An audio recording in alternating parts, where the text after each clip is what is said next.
வணக்கம். இன்றைக்கி நம்ம பார்க்க போகிற சமையல் என்னென்னு பார்த்தீங்கன்னா, ஒரு 10 நிமிஷத்தில் செய்யக்கூடிய தயிர் கறி எப்படி செய்யலாங்கிறத பார்க்கலாம். இப்போ ஒரு மிக்ஸி ஜார் எடுத்துக்கலாம். 10லேருந்து 12 பூண்டு பல் சேர்த்துக்கலாம். இது கூடவே காரத்துக்கு தேவையான அளவு 1.5 டேபிள் ஸ்பூன் மிளகாத்தூள் சேர்த்துக்கலாம்.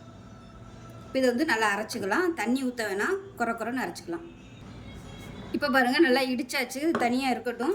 இப்போ ஒரு பவுல் எடுத்துக்கலாம். மெஷரிங் கப்பில் 1 கப் அளவுக்கு நல்லா கெட்டியான தயிர் எடுத்திருக்கேன்.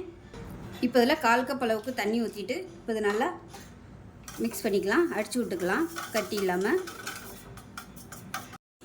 இப்போ பாருங்கள், நல்லா அடித்தாச்சு. இந்த அளவுக்கு இருக்கணும், ரொம்ப தண்ணியாக இருக்கக்கூடாது, ரொம்பவும் கெட்டியாக இருக்கக்கூடாது, தண்ணியாக இருக்கட்டும். இப்போ ஒரு கடாயை எடுத்துக்கலாம். ஒரு 2 டேபிள் ஸ்பூன் எண்ணெய் விட்டுக்கலாம். எண்ணெய் சூடானதும் 1 டீஸ்பூன் போல் கடுகு சேர்த்துக்கலாம்.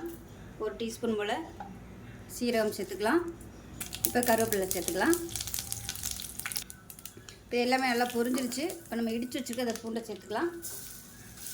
சேர்த்துட்டு மீடியமான ஃப்ளேமில் நல்லா வதக்கி விட்டுக்கோங்க. இப்போ பாருங்கள், பச்சை வாசனை போக வதக்கியாச்சு.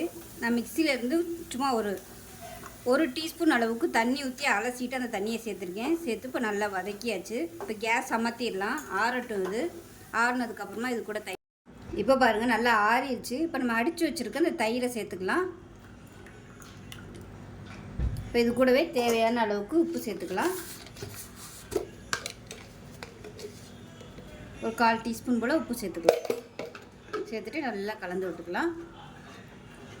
அவ்வளோதான், ஒரு சூப்பரான தயிர் கறி ரெடி ஆயிடுச்சு. சாதத்தோடு ஊற்றி சாப்பிட்றதுக்கு அருமையாக இருக்கும்.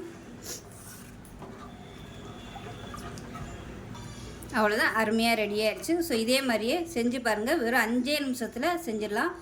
ஸோ சாதத்துக்கு ஊற்றி சாப்பிட்றதுக்கு சூப்பராக இருக்கும். செஞ்சு பாருங்கள். செஞ்சு பார்த்துட்டு எப்படி வந்துச்சுங்கிறத சொல்லுங்கள். வீடியோ பிடிச்சிச்சின்னா லைக் பண்ணுங்கள், கமெண்ட் பண்ணுங்கள், சேனலை சப்ஸ்கிரைப் பண்ணுங்கள், பக்கத்தில் பெல் பட்டனை ப்ரெஸ் பண்ணுங்கள். நன்றி.